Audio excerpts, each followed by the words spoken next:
Hello, everybody, and welcome to this first episode of Art Within Art, or whatever I end up naming this. I'm here in Wiggleton Creek, Vermont, as featured in the game Hitman 2. Today I'm going to take you on a little tour of a very special location full of unique works of art.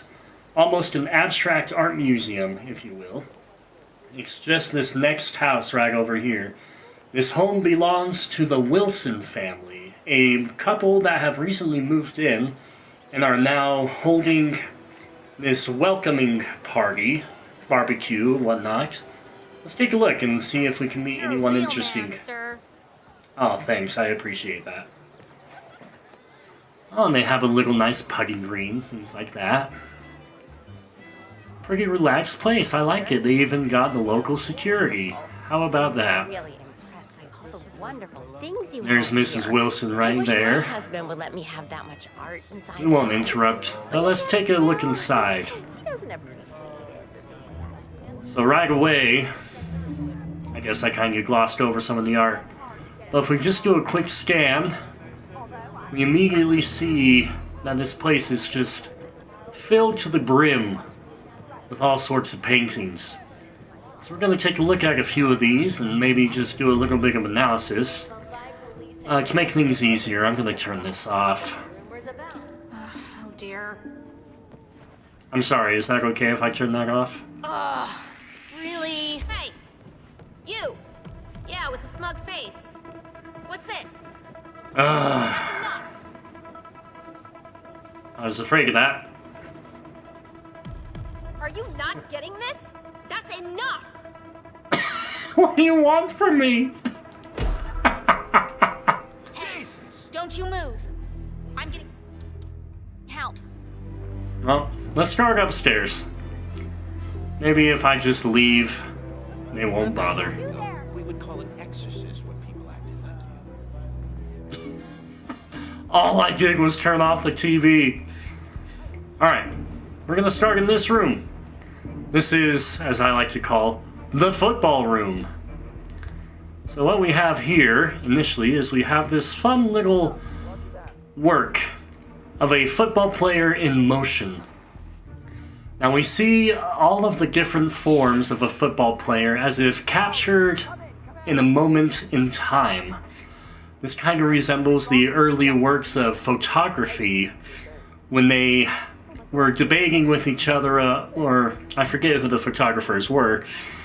But the debate was how a horse moves its legs when it runs. And through the invention of photography, they were able to find out that the horse has both of its legs. Oh, brother.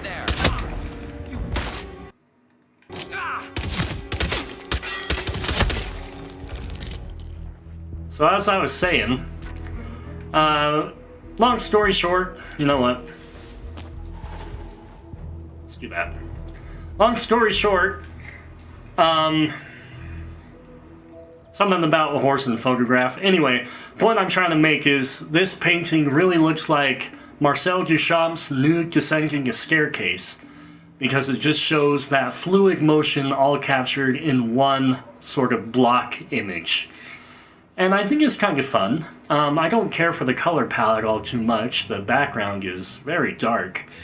And the team is red. Perhaps this is the, I don't know what they're called now, but they used to be the Washington Redskins. A team I would play quite frequently on NFL Blitz. 2001.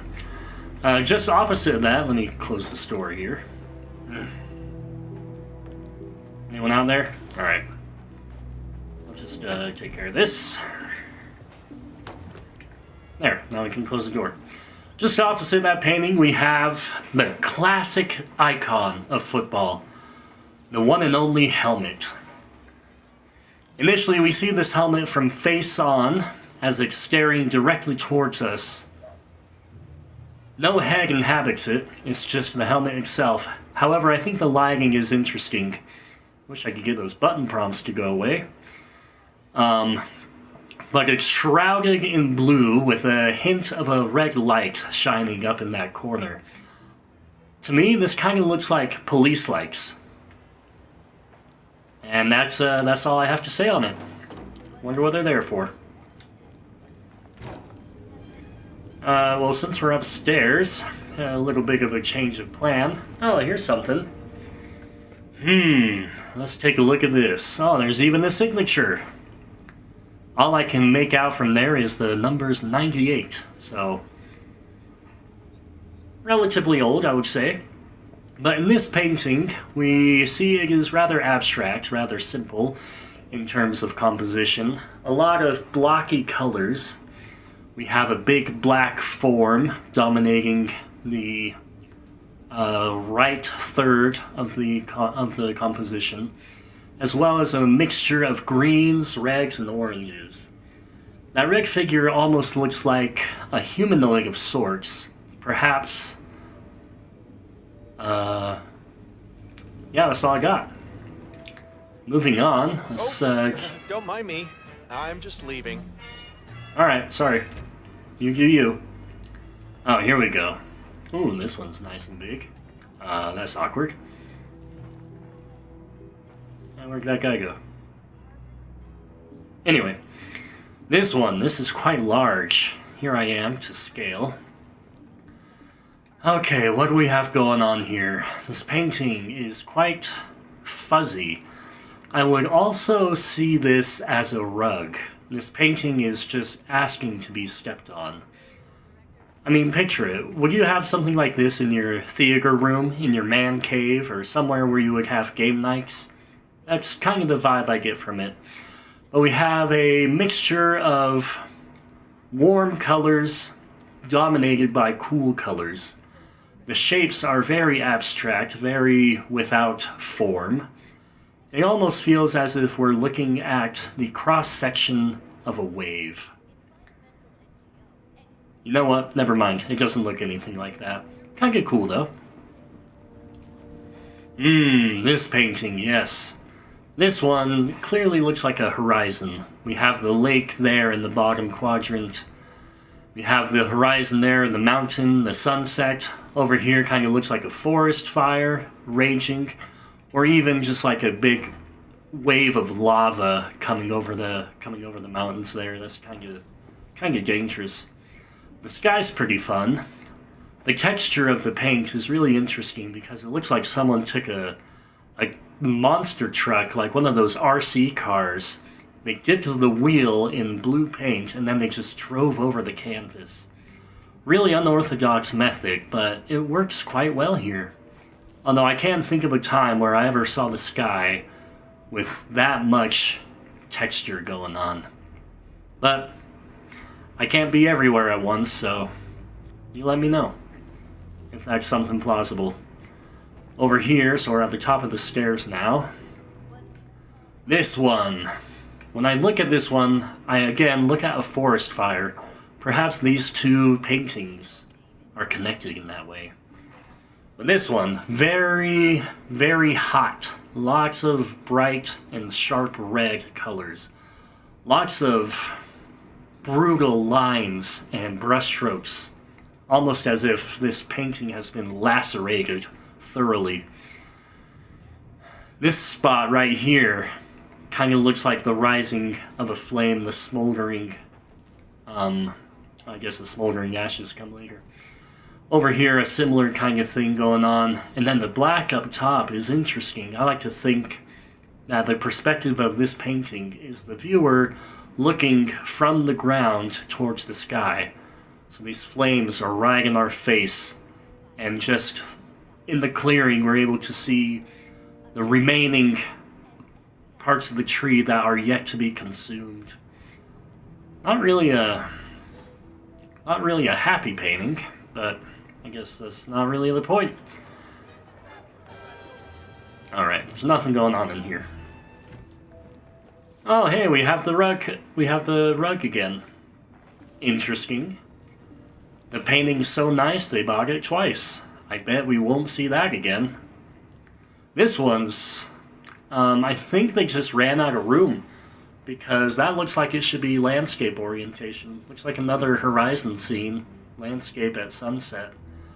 But let's analyze it for what it is. Let's see, with that vertical line, with those sort of shapes, I think this might be the top part of like a cello. You know, where those knobs are and the strings are attached to.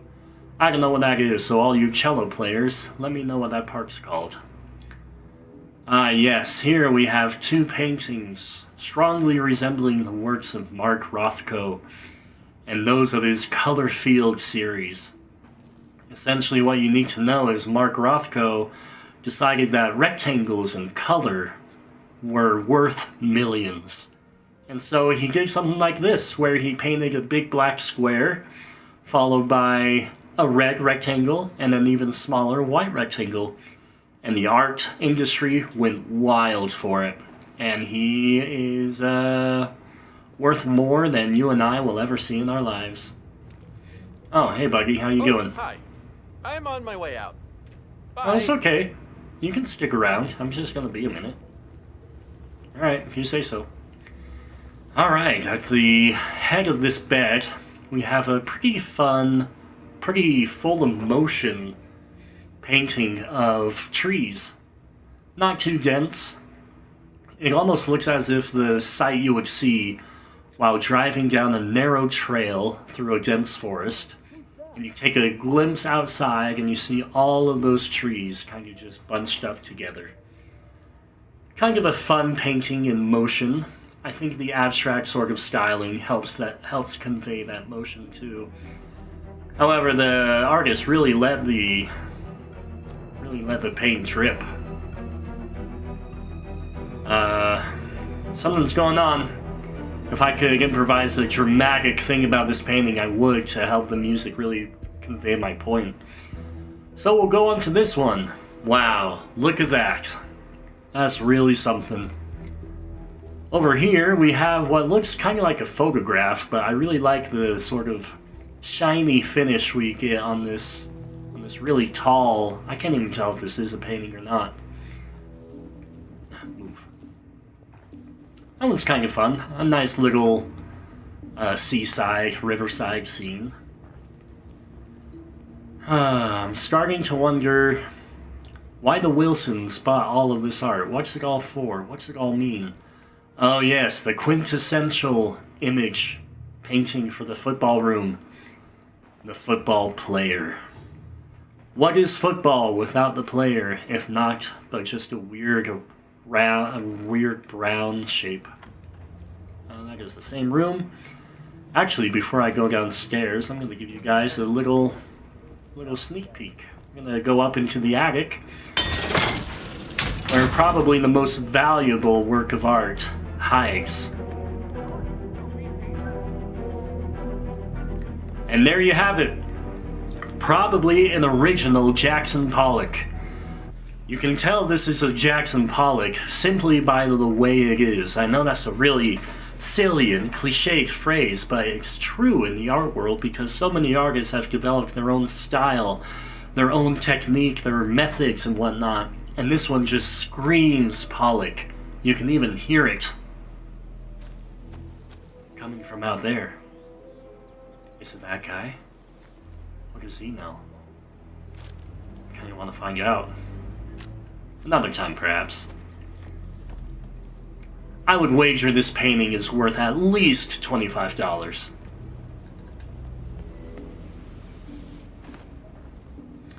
Alright, we're ready to go downstairs. Oh, we did miss this one. Oh, we'll let that guy take care of his work. So over there, it's a little bit obscured because of the desk and the chairs.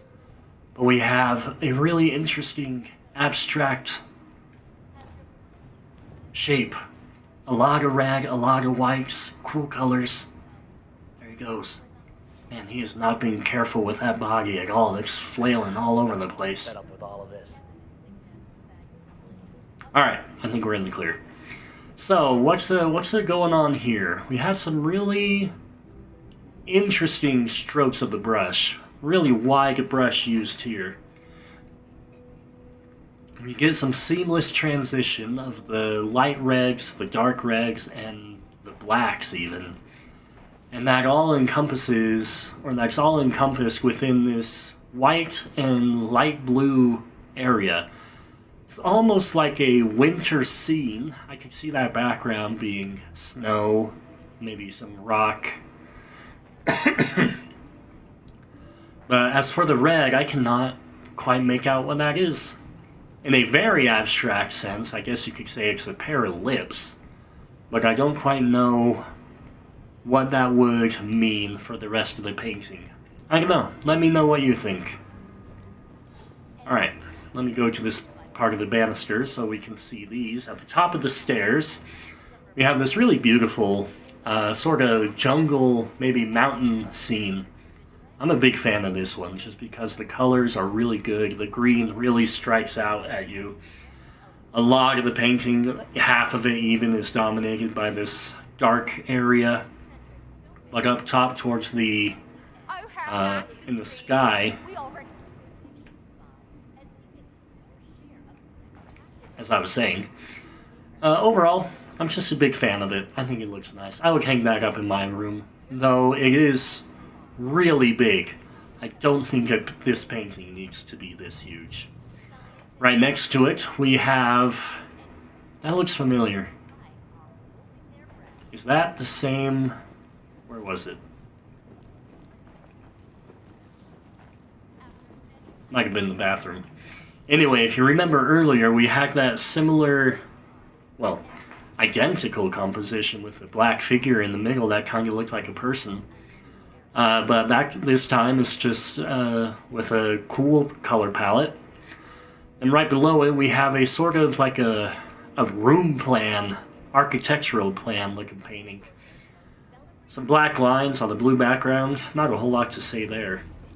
I did miss this one.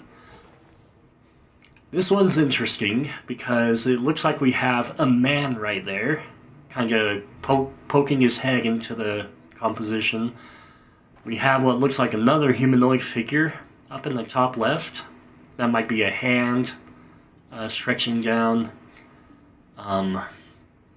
Really bizarre forms here. Bizarre shapes, bizarre lines. And again, another case of spilled paint. I don't know, man. They probably got this art for a discount. Maybe that's why they have so much. A lot of it doesn't seem to be all that professional. Okay. Well, I'm glad those people are still watching TV. Better stay out of their way so they leave me alone. This one, let's see.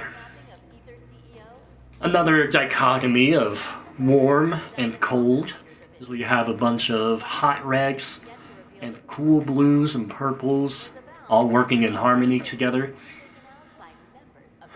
I can't tell what this is trying to be. Very vertical and horizontal here and there.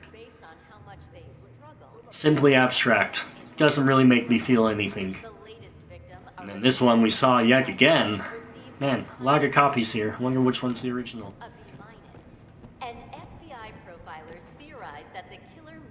Okay. She's not giving me problems. I'll just have to talk over the TV. So this one, we have a composition.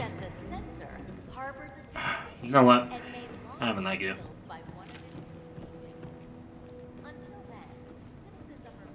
I don't want to compete with the television.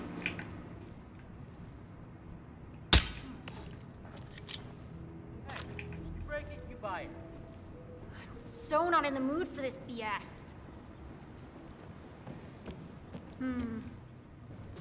Alright, now that the TV is taken care of, we can talk about this painting in peace. So, what do we have here? We have an interesting composition and use of color. The palette is dominantly red, as we simply have light red, dark red, near black, and just everything in between. We have a series of figures here that almost look humanoid. I say that because we can see a hand right there. What looks like a hand, anyway. We have a dark figure towering up above them.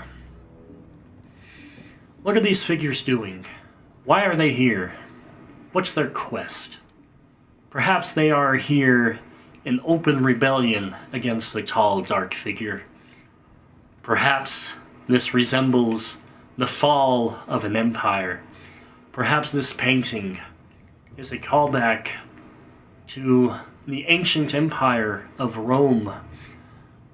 Rome, an empire once so powerful and so ubiquitous that the sun could never set on them, or so it was told. And then after the legendary reign of the good emperors, things just started to go downhill. Maybe that's what the dark figure represents. The inevitable fall and corruption of the greatest power the world has ever seen.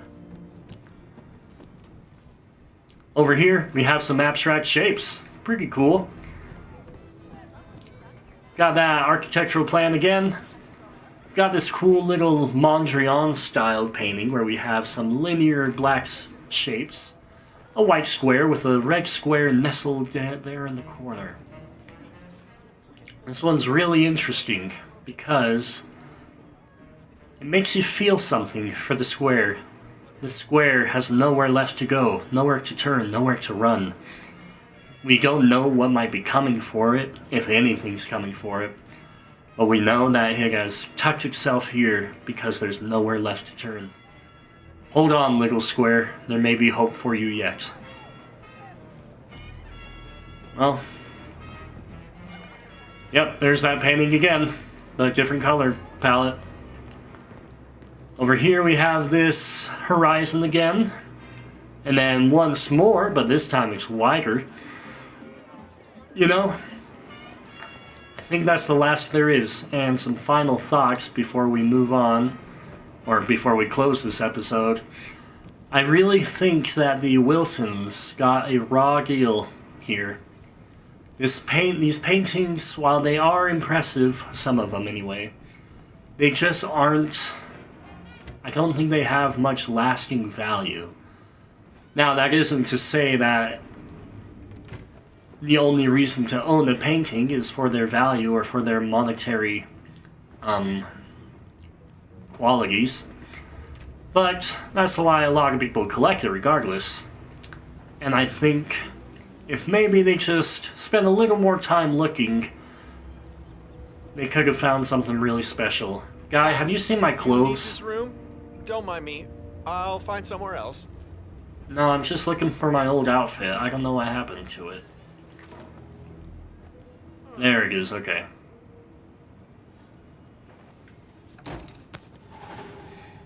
Alright, well,